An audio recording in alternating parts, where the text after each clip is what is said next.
There's NFL football on TV tonight. I'm not saying football's back anymore because the Argos deserve respect.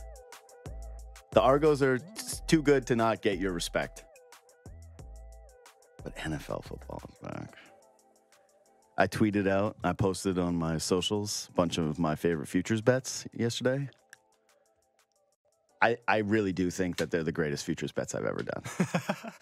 I'm truly planning on being rich enough off of those that this show might not exist a year from now. Yeah. I'm really hoping that that's the case. That I'll maybe do, although I had some people complaining recently going, you don't do enough shows. You take too much time off. I'm like, first of all, I think that I've taken less than a total of 2 weeks vacation the entire summer. It's been right around there, like right around the number. Rude. Let me have some time off. I also did 2 shows all year. I'm just trying to get by, trying to keep it consistent, try to be here every single week. Only took 1 week, the entire week off all summer. And now we're back. And now it's fall. And I don't know if playoff baseball is around the corner for this city. Maybe. Luckily, the Texans or the Texas Rangers are just as bad. Yeah. They're just embarrassing. They got swept by the Astros. They got stomped by the Astros. But yeah, NFL football being back so clean. Looking at it, just seeing all the props, the bet builders, already having conversations with friends about what I think the Lions are going to be like and what the Chiefs are going to be, having Chris Jones conversations, Kelsey conversations, Jared Goff, Amon St. Brown conversations. Last night, glorious. Finishing fantasy football drafts, they're all set, already having dilemmas. Yeah.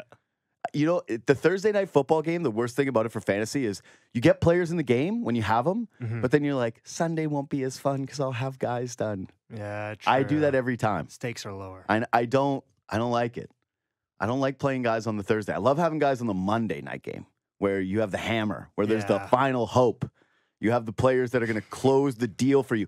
You're down like 8 points, and you just know, hey, look out for my RB2. Sometimes it can be painful, though. It's like you only have your kicker left. Yeah. And you're like, I need 10 points from Justin Tucker. I'm really excited for tonight's game. I think there's going to be a bunch of offense. I'll post my best bets for the game tonight. I'm definitely going to do a bet builder of some kind. So go follow on Twitter and Instagram at JD Bunkis. But yeah, I can't wait. I can't wait to be talking football tomorrow. We've got Stephen Rees from The Ringer. And then I can announce now that Brady Quinn is back as our NFL insider. He won't be, I don't think he's here on Monday because he's got a charity event, the first Monday.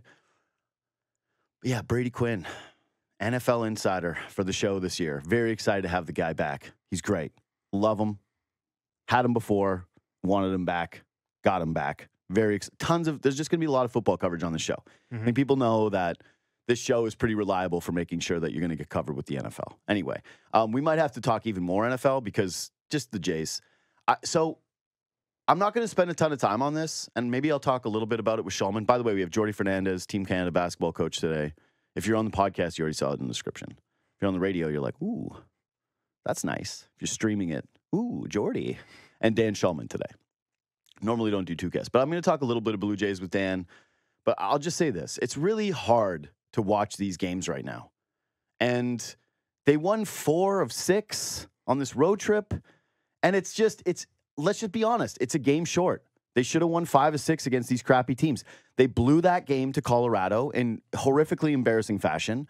And they're facing this athletics team that's just praying for you to beat them. They're doing everything they can for you to beat them. And for a Jays team that's desperate, and sure, like they made up some ground, but a lot of that was just the Rangers being total crap and going completely in the tank. And this is how I feel. I tweeted something along the likes of this yesterday. They're uninspiring. They're joyless. And some people go, because I was texting with Ennis yesterday, and he kind of annoyed me, and he's always just trying to needle me anyways.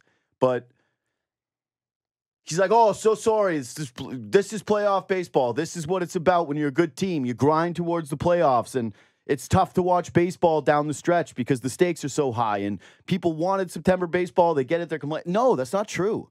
That's the biggest lie. This is the biggest lie happening amongst some Blue Jays people right now. And I think it's a bit of a straw man because most of you are definitely along the lines that I am. You're aligned with me.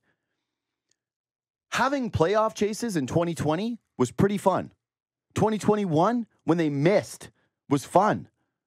That was enjoyable. That was a joyful team where they got hot down the stretch. They were winning baseball games. There was a high level of stress that comes with them. The stakes are extremely high, but they were likable. They were enjoyable. You had fun watching the games. When it ended, I remember I actually had Shulman on that day, and I said, this sucks because my favorite TV show is over. And I knew that Semyon was going to be leaving and that they were likely going to lose a couple of key pieces, that the team was just not going to be the exact same. And this year, who's feeling that way? Who's feeling that way? This is joyless. There's so many bad at-bats. There's so many tough moments during the games. And I watch it. I still, listen, I'm a Jays fan. I want the Jays to win. I want playoff baseball. There's just no doubt about it. They could be as bad as ever. I still feel like the weirdness of this season, the way that it's going to go in my gut, and this is probably just being a dumb sports fan, is that they find a way to get into the playoffs. They limp in, and then the pitching takes over, and they're actually good. And everyone goes, everyone wrote this team off, and they were weird. And all of a sudden, the regression happens at the right time. I don't know. It's a crazy take, but I sneaky believe it. Deep down in my gut, I'm like, people should be afraid of the Blue Jays if they make the playoffs. Bo Bichette's coming back. Looks like he's healthy. That's obviously a massive upgrade for this team. So there's reasons to be optimistic. It's a slog. A lot of these games are a slog. It's not an enjoyable team. It's not a group that you watch and you just have multiple favorite players on the team. Who's everybody's favorite guys? Bo when Bo's out. It's Davis Schneider gets up and you feel great about Davis Schneider. Who else? Who's the inspiring player that people would be excited about right now? My mom is the perfect barometer for this, by the way. It's always just, texts from my mom of who she likes. And my mom is like the most hyper positive sports fan there is. She is like, for example, my mom during the Raptors season, when I was rooting hard for the tank, going, this team is not it. She's like cheering on wins against Houston that are screwing over the draft pick, right? She's like, I don't care. Just like it when they win. Even my mom, full of joy, full of optimism, watching this Jays team is frustrated. Like, that's a pretty strong sign. You got the most optimistic fans frustrated. And she likes Davis Schneider too. Yeah. Just like all of us. Yeah. Everybody loves Davis Schneider right now. Everybody's rooting on Davis Schneider. But, man, it's hard to find players to root for on this team right now. It's hard to feel inspired watching this baseball. And, yeah, I do think that there is a very big difference between just September baseball and the grind of important games versus the grind of what this is. It's a stark contrast from 2021. Anyways, on to more positive things. Team Canada. Tomorrow, what time is the game tomorrow? 4:45. 4:45. The man who will be up, who's like, I'm calling these games. I want to do these games. Probably didn't know there was a 4:45er in there. It's Dan Shulman, Sportsnet, voice of the World Cup and the Jays. Good morning. Good morning, and that is a false statement. I knew there was a chance of 4:45 games. So I knew you would. Because actually, the only thing that makes this work is the possibility of games like this. So, I'm not going to lie. I had hoped they would get the late slot. Yeah. How do you, what's the warm-up like for that? I always love the behind-the-scenes for the play-by-play guy, because some days I get in. Yesterday, I complained about my 9 o'clock show start. I started the show with, I forgot to drink my coffee, and I came in here. Right. It was a bit of a slow starter. What's the warm-up routine like when you're up at 2:45 for a basketball game? Well, the vast majority of it has to be done the night before, obviously. Okay. So literally the clothes are hanging. Like the shirt is ironed. Like even the socks and underwear are out. Yeah. Like that's – it's like first day of school. I'm afraid I'm going to walk out of the house without remembering stuff. Yeah. And then the big thing is I have to have like the backpack, the work bag, totally packed. There's no way I can avoid the dog on the way out, and the dog loves Daddy, right? And so Daddy coming downstairs at 3 o'clock normally means maybe Daddy can't fall back to sleep and we're going to lie on the couch together. But it's not going to mean that tomorrow morning. So I got to, slither as quietly as a guy my size can slither, and remember to turn off the alarm. That's the big one. Remember to turn off the alarm and then get going. And I've got my refrigerated double shot, it's in the fridge already. Yeah. It'll be in the car with me. Now we're talking drugs. And away we go. Yeah. It's all about the drugs. So that's what we were waiting for. It was like slithering. It's like, no, what drugs do you have? It's like, okay, those are the drugs you got? All right, sweet. So let's just go back a little bit in this tournament, though, because I didn't get a chance to talk to you when Canada actually qualified for the Olympics. I wonder how it felt for you, because again, I think that you've always done a very good job of blending the professionalism with showing like your true passion for the sport, and that does make you one of the best at what you do. But yeah, just privately, what is that moment like for Dan Shulman, who is clearly a big backer of this sport and especially the sport with this country? Right. Yeah. And that's part of it. And I'm not ashamed to say I loved every second of it because, when I found out 2 years ago, Sportsnet, like people forget, you don't, but a lot of people forget, we didn't used to see these games on TV, right? Oh, there was you didn't, right? So you're trying to stream them legally or illegally and find them wherever they're playing and all that kind of stuff. There's no such right, thing. Yeah, that's true. Yeah.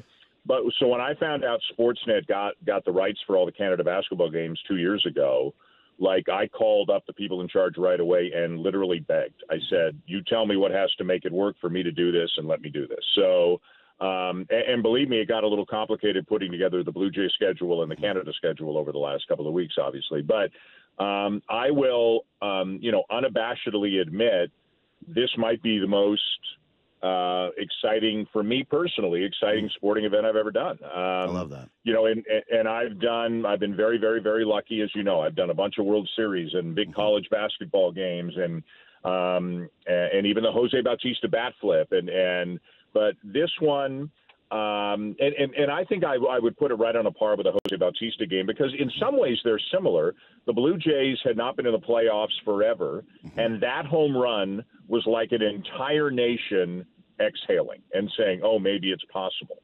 And it's the same for Canada basketball, right? I mean, because it's always been get your hopes up, but will the guys show up, and are they really committed, win the big game, but then stumble when you shouldn't, like they did against Brazil.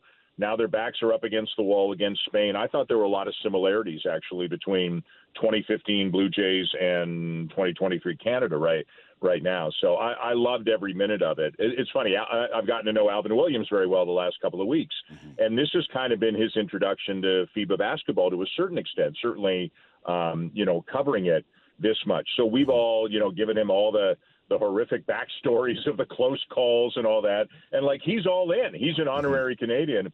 And like the day of the Spain game, like he could see, I was tense in the studio. So, and the Slovenia one was really fun, but it didn't come with nearly as much pressure, right, as the Spain game, obviously. But tomorrow will be great. But just the fact that they're going to Paris has made this a huge success, no matter what happens tomorrow and Sunday. I love that analogy. And I know that there are going to be some people listening to this who are not big Canada basketball fans who are kind of watching this tournament passively or paying attention just through highlights because it's on at tough times. And they're like, yeah, maybe I'll watch Sunday, the USA game if they're in the final, or I paid attention to the Spain game. And they're going, wow, you're going to compare it to the bat flip? And it's like, yeah, because for people who have cared about Canada basketball, this has been torturous, and it has been for so long. There was so much promise. And I think that you can even extend it further, right? Like Anthony Bennett goes first overall, and the country is so excited. And we're like, wow, this is happening. Canadian basketball is happening. I remember Mike Kabongo in college with Texas and like having those guys and thinking, oh my God, this guy is going to be the future of the program, and this is going to be the guy that takes over for Steve Nash. Wiggins didn't really, I know he's kind of come around a little bit, but it was a little disappointing considering who he was compared to coming out of the draft and some of the expectations we had for him, the international success, the jokes that were made by certain people on, your former network about Canadian basketball players and whether they were tough enough, and those questions as to why they couldn't put the talent together, the commitment level from the team, the disappointment at the tournaments. It's just like the entire picture of it was crushing. And people have been waiting for this for so long. And, you're paid to do it. Like, this is your job. I don't think that you begged. I think you were like, I'm Dan Shulman, I'd like to do this. And they were like, yeah, right away, sir. But begged. What a lie. But anyways, I could barely watch the Spain game. There was a moment when they started to blow it again in the third quarter after they came back and blew it again. First of all, my phone was melting from every Canada basketball fan who was just so pissed off and frustrated. But I would say that was one of the hardest watches I've ever had in sports. Like sitting through that 5-minute stretch of just sitting there thinking about last chance tournaments, getting texts from people going, so when is that?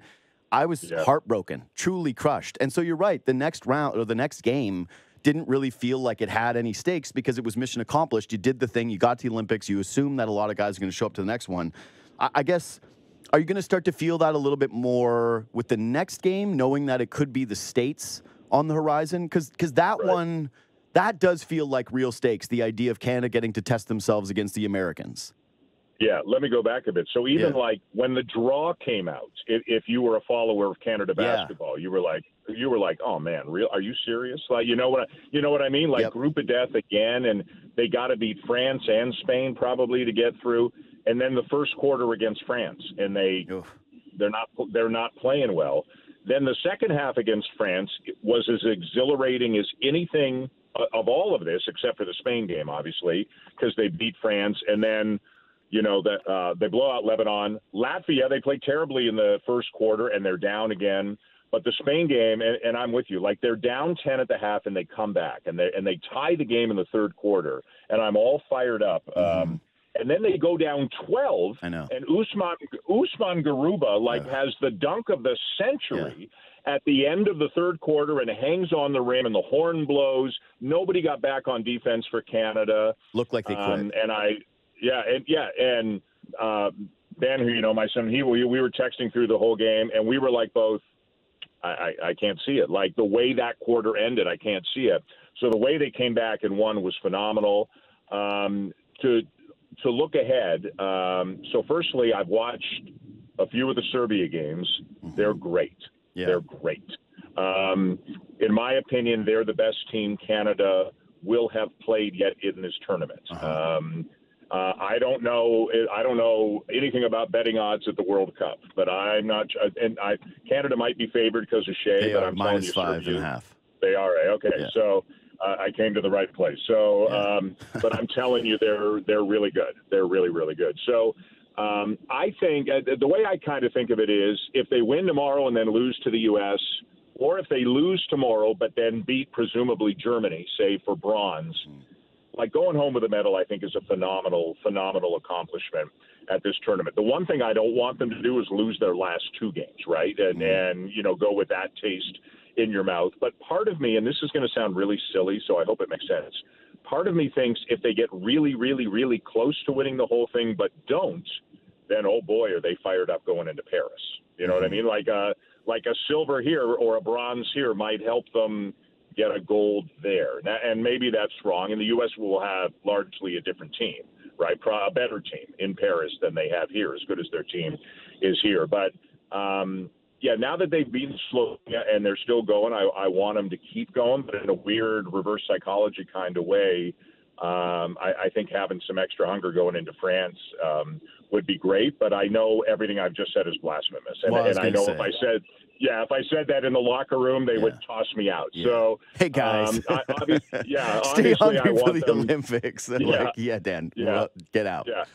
But you know what I mean? Like sometimes you got to lose before you can win. So, but I want them to win every game. Obviously, I've gotten to know a lot of the people within the organization.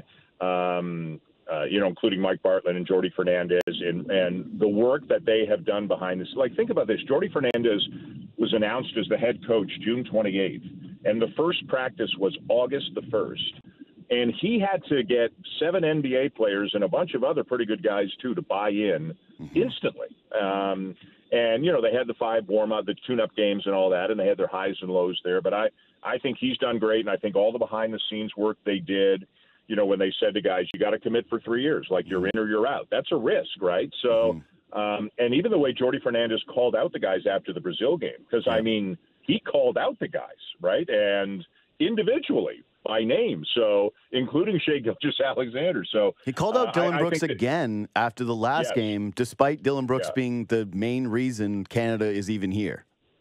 Right, but you can't get tossed out of a game, right? Of course not. I'm just saying it does take guts in the modern era, I think, for a coach to talk like that about his players.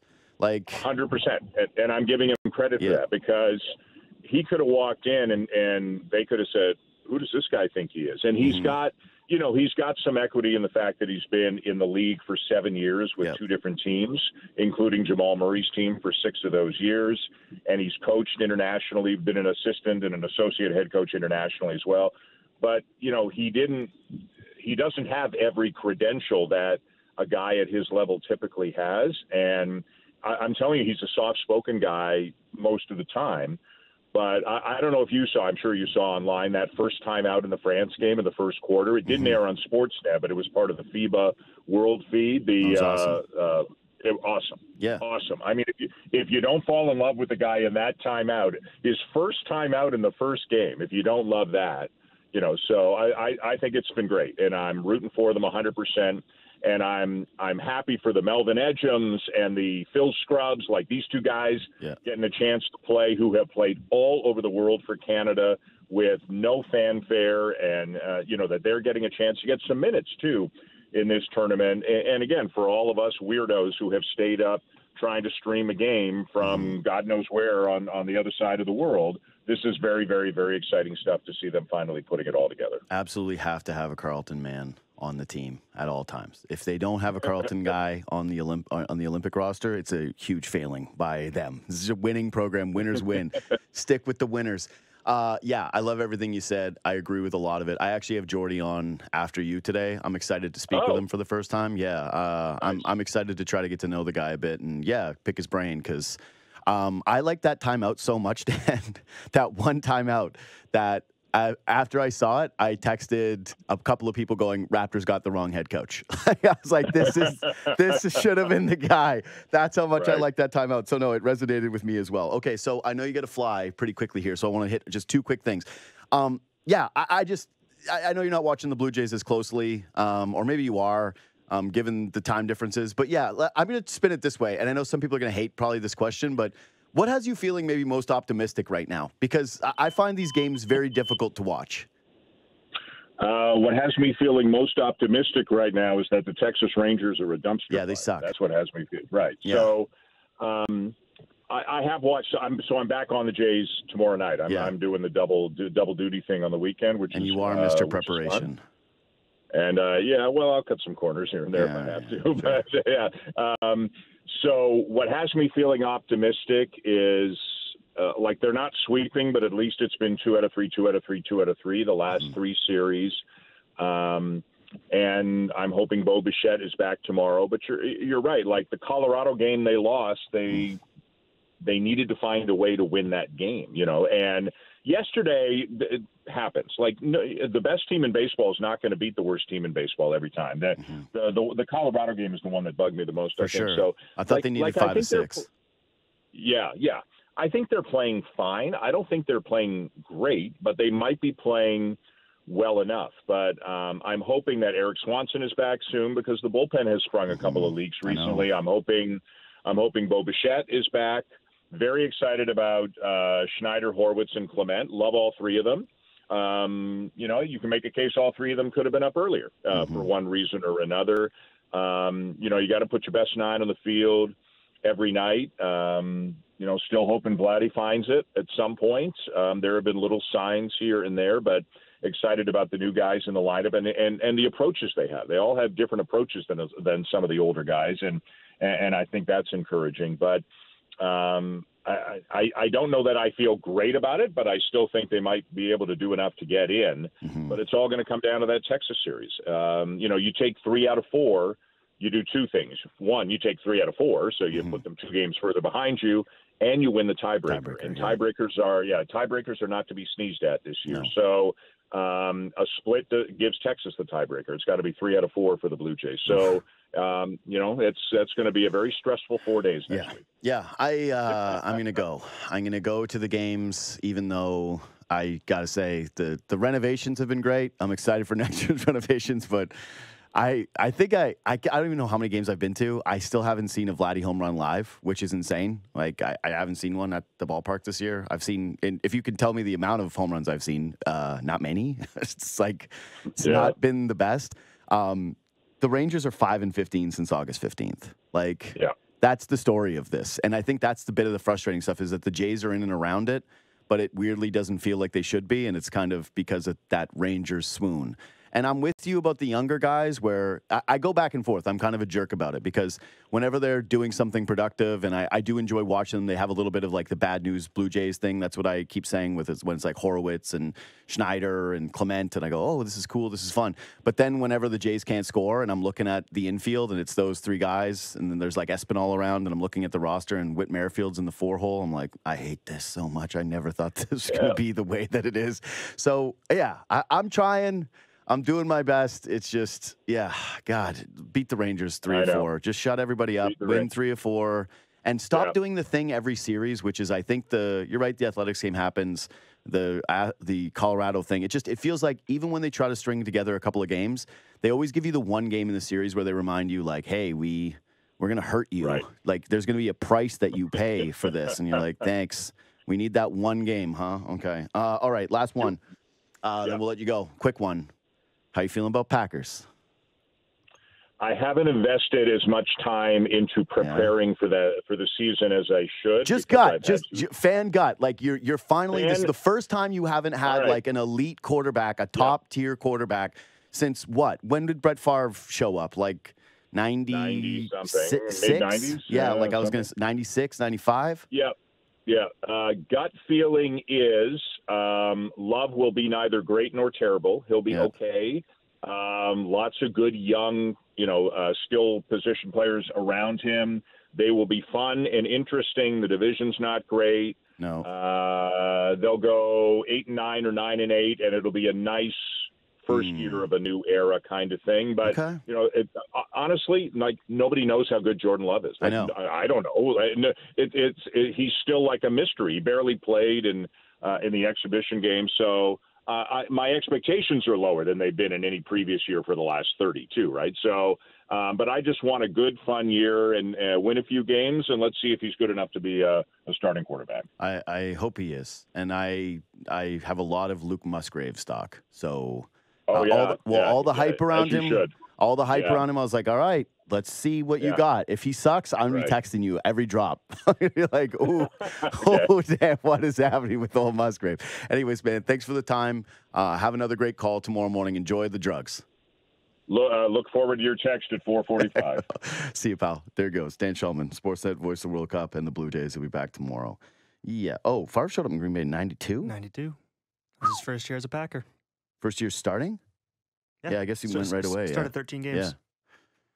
Damn. That's a long time. So imagine that. Favre and Rodgers. Yeah. Since 92. Yeah. 30 years of just, we have one of the guys that you can win a Super Bowl with. Yeah. I think that there's like, I'm trying to figure out the way to say this. It's not a relief, but it's got to be almost a little nice being a Packers fan. Being able to go into the season where you're saying, hey, expectations are we're going to be good. We're just hoping this guy's solid rather than it's Super Bowl or bust because you have this quarterback. The pressure of just you got to win because you got this quarterback. Every year with the Packers was you got to capitalize on Aaron Rodgers' years. 2 Super Bowls, though, 30 years of those quarterbacks. It's not so great. Kind of a loser organization. It's not a great ratio. When you really think about it. Seahawks, Golden Tate, curse. Saints. Oh, yeah, it's just so sick. I love beating the Packers. There was nothing better than beating Aaron Rodgers, truly. I'm thinking of all the quarterbacks in my lifetime, the one I enjoyed the Seahawks beating the most was Aaron Rodgers. Trying to think of even who was, like, Tom Brady just didn't really have. There was the one game where Richard Sherman went up to him and got in his face. That was kind of fun. But then they won the Super Bowl, so kind of got shut up. You can't really use that as much. Ugh. There was never a Niners quarterback that I despised. Colin Kaepernick, I feared the most out of the guys because there was that moment with Cap where he was terrifying with the legs. And Packers fans know that well too because when he went into Lambeau with the no sleeves, that was cool as hell. I hated it. I was like, ooh, Kaepernick, cool, super cool guy. Yeah, football, yes, we're back. So good, so good. It's like. Most fan bases this year can have some level of optimism because the NFC stinks and the AFC is loaded. So it's like either you're the kind of team where you're like, oh, okay, our team could actually be decent in the NFC, or your team probably is good in the AFC. And there's a path for a lot of those teams in the AFC. Yeah. Austin and I have had a lot of Titans talk off air because I'm kind of believing in the Titans. You're buying Titan stock. Yeah, I'm worried actually about the first week is Titans Saints. It is. And it's just, what's it going to be like on Monday? Simon, Mackey, Jobo all in here. What did you find out what Caleb's team is? Something bad, obviously, Habs fan. He turned Cowboys. on my mic. Did he say Cowboys? He did say Cowboys and What? turned on my mic. Yeah. Cowboys. He just said Cowboys from space. Habs and Cowboys. Dude, if you saw that Twitter profile, right? If you saw a Twitter profile and said Habs, Cowboys, Blocked. you would immediately be like, oh, this guy sucks. This guy's brutal. He's going to tweet awful things at you. That's that's as bad as it could get from a combination of teams that you could see on Twitter. It would be like that. It would go there and then Yankees? Yeah, Yankees. Yeah, it'd have to be. Yankees. Yeah, those would be the three. And I bet you Caleb likes the Yankees too. He's like, yeah.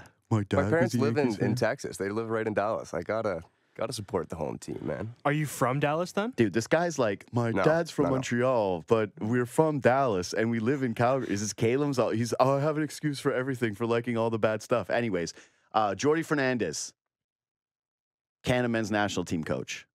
Next. So yeah, Team Canada, senior men's team. They're on to the semis. 4:45 in the morning. Get yourself the double espresso shot that Dan Shulman just told us that he takes. You got to see it. Serbia, tough matchup. And then just looming. Can't look ahead. That's actually our next guest would hate me for even bringing up looking ahead. It's Jordi Fernández, the head coach of Team Canada's men's senior national team. Good morning, man. Oh, good morning here. I don't know what time it is where you are. It's later. It's much later. Good morning. How are you guys doing? Yeah, it's late. It's nighttime here. Yeah. Right around 9:35, I think. Okay, yeah. No, thanks for doing this, man. It's great to have you. So first of all, congratulations. This is an unbelievable accomplishment. And I should say, how aware of Canada's tortured past were you when you took this job? I was fully aware of what was going on. Obviously, I've had my sources, like my, close friend, Jay Triano, and, I had great conversations with him. So I, got to know what the history of the program and situation, and obviously that the talent was pretty obvious. So I didn't need to ask many people about that. But, obviously, when I got in, great organization, all the resources possible to accomplish what we wanted to do, and a great group of guys that were committed to work every single day and compete. So it's been just a pleasure. So there's the other side of that too, right? You're obviously excited to take the Team Canada job, but it was fast, right? You get it June 28th. I was just talking to Dan Shulman about this. I think you have your first practice August 1st. It's just immediate where, okay, you're the coach. You got to hit the ground running. You've got to get this team assembled. You got to find out who your roster is. And, hey, it's super talented. It's one of the most talented rosters, if not the most talented roster Canada has ever assembled. What was it like for you just from a pressure standpoint, feeling the weight of those expectations as a brand new coach with such a limited timeline and so much talent? Well, I mean, it was the number one thing is I'm part of the process, and obviously, like Nick Nurse started it, and there's a lot of work behind. I had the chance to talk to him before, and there's a lot being done before and accomplished. And when I jumped in, I just had to jump on the train and keep working, and obviously getting to know each other and building relationships. And as far as like the pressure, I believe in what we do on a day-to-day basis, obviously in the talent that these guys have and the work ethic that they bring into the program, and how they work since August 1st. And I know there's been some games that were like difficult games, but trusting what we've done, we're a process-oriented organization and team, and if we work every day and we're committed, at the end of the day, I think we'll live with the results. And so far, it's been working for us. So far, it's been great. There's been some torturous moments, like when you guys were down 12 to Spain. It was hard. It was hard on many of us, but they got it done. You guys come through, you win this game, and yeah, now you're on to the semifinals in this massive tournament. So just going back to that Spain game for a second, I do wonder what it's like from your perspective, because you are Spanish. Like, you were born and raised there. You've been a part of their national program. And then here you are with Team Canada eliminating your home country. I'm sure, obviously, you're coaching Canada. You have no split allegiances there. But those are people that you know. Those are guys that you've worked with, coached with, coached. How did it feel kind of in the aftermath, knowing like, hey, my country, a extremely strong basketball country, now has to be the one that goes through a last chance tournament? It was a cool experience. It was maybe a little bit more of motivation on my end. But at the end of the day, that day, obviously I was more Canadian than Spanish. And, it got to a point that the game was tough. The Spanish guys are very experienced. They know how to compete in those tournaments. We lacked that experience in FIBA games and tournament, and we're young, and it was our first tournament together. But at the end of the day, we could make up with our effort, our defense, and it wasn't pretty the whole time, but, we found a way. And that's what's most important, is you learn from these games. And now our group and our players are way better than they were a week ago. And after the Slovenia game, they were better than they were after the Spanish game. So it's one step at a time. We're growing every single day. And like you said, that game meant a lot for the program for many reasons, but especially for just getting better in that game. So why was it especially great for you? Again, like, you're beating your home nation. You were more Canadian that day, but what added to that? Is it just that, you've got people back home watching you, or is there maybe added stakes or wanting it even more because you're not a part of that program anymore? Like what was it for you personally? No, obviously my parents were watching it and all my friends, and they were supporting Team Canada. I love that. That's but a good family. At the end of the day, I have a job to do. My commitment and my loyalty to the program and the people in the country that believed in me to lead the project is what matters the most to me. And like I said, I'm a true believer, and give it everything you have for the people that gives you the opportunity. So that's the reason why I said, I was more Canadian than Spanish in that game, and I'm still are, and that's why we're trying to win one game at a time and make it all the way through and give Canada a gold. So the one thing about that Spain game, too, and you mentioned it going into Slovenia, how you felt like you got better moving forward, and I'm guessing that's going to happen with more experience with such a talented team, but you saw moments of the game, right, where Spain, they had that connectivity as a group, where the cutting, the passing, the ball movement, the off-ball movement, it just looked so different from your guys' style of play at times, right? A lot of your team is NBA players, is more ball stopping, a little bit more ISO heavy. You have all this talent. Is that a part of this to you in a tournament like this, is trying to get them to play more of an international style with guys that don't have that international experience? Like what part of that, how do you unlock that next step with a group like this, with so many great individuals, getting them to buy into a different style of offense? It's good that you bring this point up, because we're not Team USA and we're not a European team. We're Team Canada. And right now we're the number one offense in the tournament. So our pace has been great. Our defense to offense has been great. Our paint touches have been great. Our ball reversal has been great. And at the end of the day, if you look at offensive rating, we're still at number one right now. So I can always say great things about our guys, their willingness to play the right way and to creating the right shot. So if you just look at that rating, it says that right now we're the best in the World Cup, and our challenge is to do it against a very good defensive team in Serbia. So that's going to be a challenge. So the guy that has been pushing a lot of that rating is Gilgeous-Alexander. What do you see when you're watching him play right now? I see a leader. I see an extremely coachable player that holds himself accountable and the rest of the team.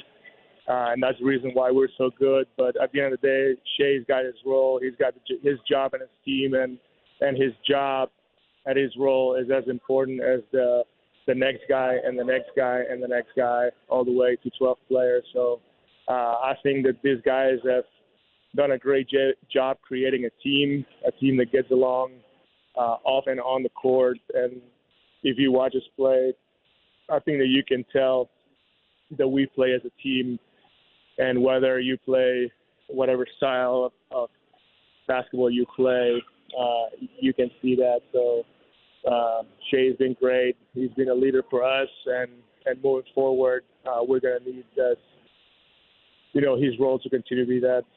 Do you think there was a little bit of an added stake for him as an individual in that last game going head-to-head with Luka? No, you said a little bit of United States? No, sorry. Do you think that there was a little bit added stakes for Shea to just kind of show himself on that stage where he's going up against Luka Doncic, basically head-to-head as two of the better offensive creators in basketball right now? I mean, Shea's a competitor, and obviously he wanted to prove that, he's the best player in this tournament, and I give him credit for that. And at the end of the day, it's not that he just scored, but he led the game in rebounding, and he was a 4 assists to 1 turnover. So his ability to create for his teammates and not turn the ball over was amazing, and his efficiency scoring was it cannot get better than that. So I think he dominated the game. Luka's a great player, but I think Shea came ready to play and proved that he's the best player in this tournament. It's interesting that you talk about the offensive rating of the group and how successful you guys have been and the pace, because, from someone who's watching it, when you guys do look most connected, oftentimes it's the perimeter defense. And I wonder what you think the calling card of this team is as you move into deeper and deeper in the competition, right, where you're playing tougher opponents. Like, what is your identity as a group, do you feel, as a coach? Is it that defensive end? Is it that perimeter defense? I think we play on both ends of the floor. We turn defense into offense. We're a fast team. We're a physical team. And like I said before, we don't need to necessarily play like a European team where, there's a lot of moving the ball and moving bodies sometimes for nothing. We do things with purpose. We try to create good shots. Like you said, we have the physical ability to do different things defensively. We have a lot of versatility because of our roster. And, it's going to be an experience for us to keep growing and find ways to win difficult games without having the experience. So we're in this phase right now as a team, as a program, and we just have to find a way. Sometimes it's going to look better. Sometimes it's going to be, uglier. But if we find a way, that's all we can ask for. Have you noticed a shift mentally with your group since qualifying? No, I think they've always been committed. Obviously, the pressure is different because there's a lot of weight on your shoulders, and you can tell. And that's the cool thing is experiencing those games. It just tells you a lot about yourself, about the players, about the group. So it was an amazing experience. It's not something you want to run away from. You want to go through it. You want to see how you respond. We were close to lose that game, but at the end of the day, if it goes one way or the other, I would have been really proud of the guys because they tried to do the right things after the experience of losing against Brazil. That game taught us a lot, and once again, we were better after that game and find a way. And I just can say that the identity of this team is, we're a competitive team. We're connected and we're selfless. So if you put those two things together, it's a pretty good identity. So, yeah, a lot of that toughness and that defense that you're talking about and going back to even winning that Spain game comes down to the performance by Dylan Brooks, right? He shows out the shot making, the defense, the toughness. It was all there. The total package of that player was on display. I think he called it the best game that he's ever played personally. And it's weird to say a tough offseason for a guy that signed an $80 million contract, right? Like, he got paid. He was all right. He's probably not that tough. But how important do you think that game was for him personally?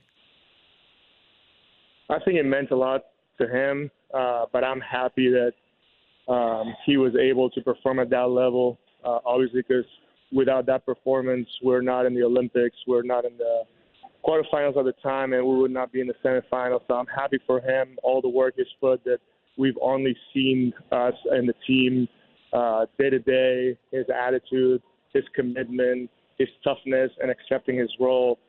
Same thing, the same way Shea has a job in this team, Dylan has a job in this team, and he embraced it from the beginning. And the performances that he put together in the last two games have been have been amazing, especially the last game against defending Luka. He put on a defensive clinic. How do you coach a player like that who plays with a lot of edge, where you have to watch it to make sure that they don't cross that line where they are getting ejected, even though you could argue that it's a bit of a soft call and that this is maybe a different tournament, like it gets called differently than it would have been in NBA. But yeah, how do you try to find a balance with a player like that who plays with a ton of passion, who plays with a lot of edge, and knowing like, hey, they need this to be their best selves, but there is that line where you go over it and it starts to hurt the team? Yeah, I haven't had any problems coaching Dylan. He's been great to deal with. Like I said, his work ethic and how he approaches everything, how much he gets involved with his teammates, and he builds relationships, and then his toughness. So that's what I like about him. Obviously, the ejection, I'm not going to argue the calls. We just got to keep our composure in those moments, and we're going to need him moving forward because this is just going to get a little bit more emotional, a little bit more competitive. So that was a really good learning experience for him and for us. But obviously, like I love Dylan. Like I said before, I would coach him. I would have him on my team for the rest of my life, whether it's in the NBA or FIBA. So I could not ask for a better player in that role. Coach, it's been tremendous. You got a lot of fans back here in this country now. So, yeah, you can happily wear the honorary Canadian tag. And, yeah, we're very excited to be getting up early here to watch that game against Serbia and then hopefully continue throughout the tournament. Best of luck to you, and thank you for the time. Thank you so much. Thanks for having me. I'm very, very proud to have the opportunity to represent Canada. Thanks, man. Take care. There's Jordi Fernández, head coach of the senior men's team.